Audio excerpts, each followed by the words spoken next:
Salut les apprentis investisseurs, ici Lionel Tabonne, investisseur et entrepreneur libre. Je fais cette vidéo, on est le samedi 23 janvier 2021. Je fais cette vidéo ici depuis la République dominicaine à Santiago de los Caballeros. Je fais une vidéo sur la bourse, une fois n'est pas coutume. Je vais tenter de faire assez régulièrement des vidéos concernant la bourse. Donc on fera un petit point comme ça au niveau de l'analyse graphique sur le marché français à travers l'évolution du CAC 40. On ira faire un petit tour du côté de quelques actions que j'ai en portefeuille également. Et puis, on verra un petit peu ce qui se passe du côté des crypto-monnaies, notamment au niveau du Bitcoin. Voilà ce que je ferai dans un premier temps. Et puis par la suite, on verra en fonction de ce qui se passe et de l'attrait pour ce type de vidéo par ma communauté. Alors on va rentrer dans le vif du sujet.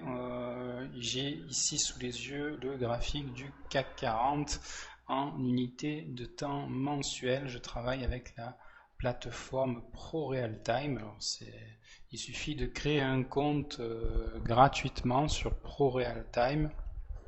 Je vous mettrai le nom du site dans la description de la vidéo.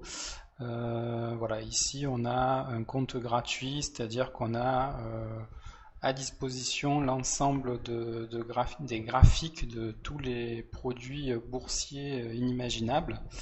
On n'a juste pas accès au temps réel, donc lorsque les bourses sont ouvertes, on n'a pas accès à l'unité de temps minutes, horaires, voilà, on n'a pas accès à ça. Par contre, ici, on peut faire des analyses de graphiques, comme on le voit ici. Alors, si vous commencez l'analyse technique, ça va être un peu difficile dans cette vidéo pour vous. Maintenant, si vous avez un petit peu des rudiments, j'ai tracé trois courbes. La moyenne mobile à 50 séances en orange, la moyenne mobile à 20 séances en mauve et la moyenne mobile à 7 séances en bleu. Donc, si vous connaissez un petit peu l'analyse technique, on est ici sur une unité de temps mensuelle. Donc, depuis 2013, on voit que le CAC 40 évolue au-dessus de la moyenne mobile à 50 séances qui est croissante. Donc, vous voyez ici, on a les cours qui évoluent au-dessus de cette moyenne mobile à 50 séances qui est croissante. Donc, on est dans une tendance long terme, une tendance croissante, pardon. Également la moyenne mobile à 20 séances qui est toujours au-dessus de la moyenne mobile à 50 séances, ça traduit vraiment le fait qu'on est en tendance haussière. Et puis on a vraiment des sommets qui sont croissants. Vous voyez ici on a un sommet à 5325 en avril 2025. On a un autre sommet ici en mai 2018 à 5630. On a eu un sommet récemment en janvier 2020, juste avant la pandémie, là à 6100 points. Alors effectivement, avec la pandémie, ici au mois de mars, avril, on a eu un petit crash, puisqu'on est descendu à 3645 points. Donc il y a vraiment beaucoup d'investisseurs et de traders qui ont pris position ici et qui se sont gavés, puisque depuis donc mars 2020, on remonte tout doucement et aujourd'hui on est repassé ici aux environs des 5500 points. Donc on voit que la tendance long terme, donc en mensuel, est toujours haussière.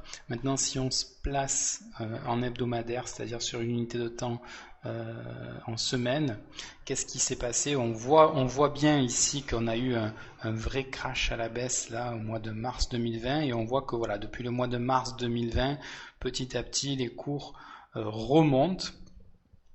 Donc on avait une moyenne mobile à 50 séances là qui était devenue baissière. Néanmoins, voilà, là depuis juillet 2020, on a une moyenne mobile à 20 séances qui se redresse. On a la moyenne mobile à 7 séances qui est repassée au-dessus de la moyenne mobile à 20 séances, et donc on est repassé en tendance haussière. Il manque plus que la moyenne mobile ici à 50 séances qui devrait repasser en tendance haussière, c'est-à-dire qu'il va remonter, parce que là on voit qu'elle est toujours plate. Enfin notre focus c'est toujours la moyenne mobile à 20 séances, hein. C'est vraiment celle-ci qui doit eh bien, nous permettre de juger si on est en tendance haussière, en tendance baissière ou en tendance neutre. Et ici on a l'impression d'avoir buté sur les 5720 points, hein, qui font aujourd'hui résistance et qui correspondent à peu près au début de la baisse du mois de mars 2020, donc date à laquelle on a eu le premier confinement en France. Donc ici, tant que la moyenne mobile à 20 séances reste haussière, en hebdomadaire, on va rester relativement haussier. Alors, il n'est pas exclu qu'on redescende visiter la moyenne mobile ici à 20 séances à 5200 points. Néanmoins, voilà, on a ici des indicateurs techniques qui sont relativement satisfaisants. Un RSI à 59, on a une ligne de MACD qui est en bleu ici, au-dessus de sa ligne de signal en rouge, et toutes les deux sont croissantes, donc on est pas mal au niveau de l'indice CAC 40. Si on se met ici en unité de temps journalière, on voit vraiment ici qu'on est à la croisée des chemins, parce que bien la moyenne mobile à 7 séances est en train de plonger, en train de casser à la baisse la moyenne mobile à 20 séances, et on a la moyenne mobile ici à 50 séances qui fait rempart. Et tant qu'on va rester au-dessus de cette moyenne mobile, la tendance haussière va demeurer. Cependant, on voit vraiment ici que les vendeurs ont vraiment envie de casser cette moyenne mobile à 50 séances à la baisse. Et puis d'ailleurs, vous voyez ici que le RSI est passé en dessous de 50, et on voit que le MACD a également chuté, hein, sa ligne bleue ici est passée sous la ligne rouge. Ça, c'est le signe qu'on va rentrer vraisemblablement en tendance baissière à court terme. Voilà pour l'indice CAC 40. On va passer ici à l'une de mes actions phares. J'en parle souvent sur la chaîne des apprentis investisseurs TV, Claranova. Claranova qui est une entreprise qui a trois domaines de prédilection. On est dans le logiciel, donc tout ce qui est logiciel informatique. On est également dans l'impression de cadeaux, donc tout ce qui est photo, donc livraison et commande de livres de photos, donc tout ce qui est cadeaux personnalisés. Et puis on est dans la technologie des objets connectés. Voilà, donc c'est une entreprise que je suis depuis pas mal de temps. Je suis investi dessus. J'ai quelques actions. Voilà. Alors, n'oubliez pas, cette vidéo c'est pas un conseil d'achat. Néanmoins, voilà, je voulais quand même vous montrer l'analyse graphique de cette action qui pour moi est prometteuse. Donc sur l'unité de temps mensuelle, qu'est-ce qu'on a? Donc ça charge un petit peu. On a la plateforme Pro Real Time qui charge ici. Donc depuis 2013, vous voyez qu'on avait vraiment une tendance baissière ici, hein, puisqu'on avait les trois courbes qui étaient descendantes et on avait les cours qui étaient en dessous de cette courbe, de ces trois courbes. Et puis là, depuis l'été 2015, les cours ont commencé à latéraliser. Puis on voit que la courbe bleue a commencé à s'arrêter de descendre et devenir plate pour croiser à la hausse la courbe mauve et la courbe orange. Donc ici on a une grosse bougie verte ici en début 2018. Ici une très grosse bougie verte, on est passé de 4,96 € à 11,45 €. Donc voilà, les investisseurs ont vraiment pris conscience que c'était une entreprise qui avait du potentiel à partir de cette date-là, hein, début 2018. Et on voit que voilà, depuis cette date-là, on a une moyenne mobile à 50 séances qui est haussière. Et on a ici des cours qui sont vraiment au-dessus de cette moyenne mobile, mais on a un chevauchement de ces trois moyennes mobiles là depuis quelques temps. Donc on est vraiment à la croisée des chemins, puisqu'on avait ici atteint les 9,90 € ici en novembre 2019, et puis on avait fortement chuté en avril 2020, hein, puisque pandémie oblige, forcément tout le marché s'est écroulé. Donc on était passé à 2,70 €. Donc là, moi j'avais pas de capital pour recharger, pour renforcer mes lignes, mais si j'avais eu du capital, j'aurais fortement acheté sur ce point là. Et on voit que depuis mars 2020 on remonte, hein, un petit peu comme le CAC 40 le fait, hein. Je pense que toutes les actions ont ce phénomène comme ça de rattrapage depuis mars 2020. Et donc ici on voit que eh bien, la courbe bleue, c'est-à-dire la moyenne mobile à 7 séances, redevient croissante et sur le point de croiser à la hausse la moyenne mobile à 20 séances et la moyenne mobile à 50 séances. Il faudrait justement que ça se passe, hein, ça, pour repasser vraiment dans une tendance haussière durable. Donc ici on a une figure que je vais vous montrer. Donc on va tracer ici une résistance oblique ici sur les cours. Voilà pour la première, et on va tracer ce que l'on appelle un support également. Alors c'est pas un triangle de très très bonne facture, mais on peut tracer quelque chose qui ressemble à ça. Voilà. Alors il faut qu'il y ait, pour que ces figures là soient valides, il faut qu'il y ait le plus de points de contact possible. Donc on voit ici qu'on a 1, 2, 3 points de contact au niveau de la résistance. Au niveau du support, bon, c'est pas très très évident, mais on voit ici que ce support là il est assez judicieux. Donc on évolue ici dans ce qu'on appelle un triangle de compression, puisqu'on a eu une très forte hausse ici, donc entre les 4 €, les 5 € et les 11 €, même 12 €, d'accord. Et depuis donc janvier 2018, on évolue dans ce triangle de compression. Donc si on casse le triangle à la hausse, eh bien on va pouvoir monter, hein, ça va être un catalyseur pour monter très haut. Par contre, si on le casse à la baisse, ça sera un très très mauvais signe, et on ira peut-être revisiter les 2 € ou les 1,50 €. Donc patience, il faut attendre de voir si on casse ce triangle par le haut ou par le bas. Voilà pour la partie mensuelle. Si on zoome un petit peu en hebdomadaire, on voit qu'on est vraiment dans le triangle là, hein, toujours dans le triangle. On voit que ici on a une moyenne mobile à 20 séances qui est assez haussière, avec la moyenne mobile à 7 séances également qui est au-dessus, donc tout va bien. On a le MACD qui est au-dessus de son signal, on a le RSI qui est à 55, tout va bien, on est vraiment dans une tendance haussière au niveau de l'unité de temps hebdomadaire. Et en journalier, on a un peu plus de mouvement, vous voyez. Ici on est toujours en tendance haussière, mais on voit qu'on est à la croisée des chemins ici, parce qu'on a une grosse bougie rouge là hier.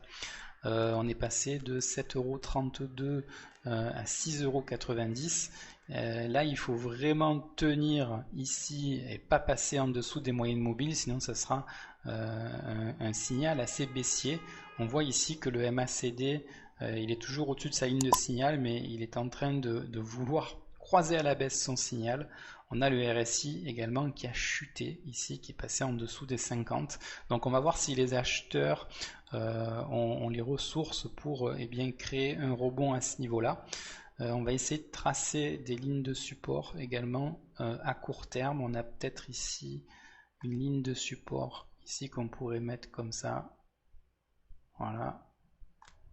Donc on va dire que les 6,85 € ici, 6,80 € vont jouer un petit peu, vont être déterminants par rapport à la hausse ou à la baisse. Voilà. Et ici on pourrait tracer également une résistance oblique ici, là. Donc on a un petit triangle à l'intérieur du gros triangle, vous voyez.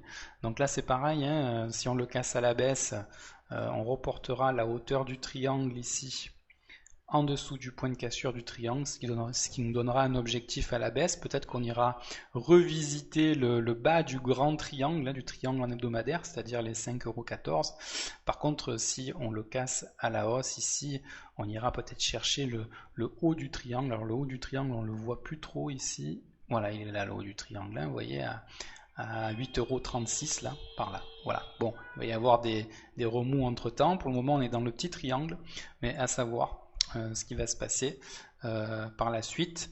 Voilà, donc les vendeurs et les acheteurs se neutralisent.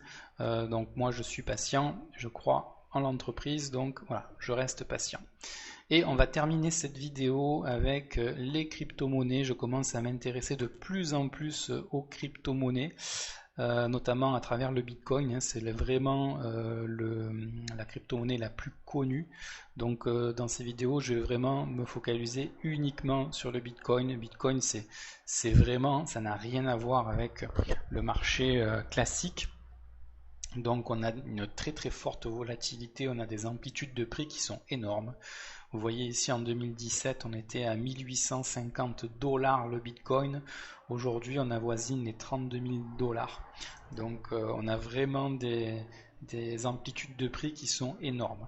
Donc ici à long terme on voit que les trois courbes sont très haussières. On voit la MA50, la MA20 et la MA7 qui sont haussières. On a les cours qui sont bien au-dessus de la MA7. Donc ça veut dire qu'on est dans une tendance hyper haussière en mensuel, donc à long terme. Si on se met en échelle de temps hebdomadaire, c'est exactement la même chose, sauf qu'on voit qu'on a fait un plus haut à 42 000 $ et qu'on est en train de corriger tout simplement. Mais j'ai envie de vous dire, c'est normal qu'on corrige sur des prix si élevés, quoi, hein. On ne peut pas monter comme ça en ligne droite, c'est impossible, hein. En bourse, on a coutume de dire que les arbres ne montent pas jusqu'au ciel, c'est pas pour rien.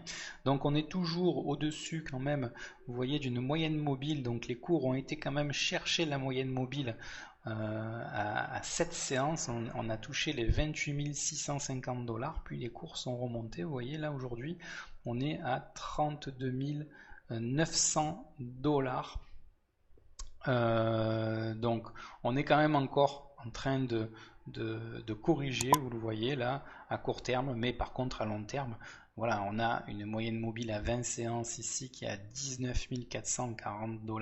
Donc on est encore assez loin de cette moyenne mobile.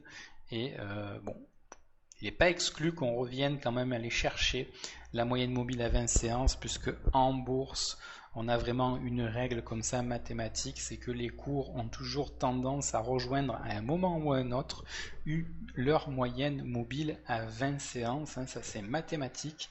Alors je dis pas qu'on va la rejoindre demain, mais tôt ou tard on finira par la rejoindre. Alors aujourd'hui la moyenne mobile à 20 séances est à 19 441 $.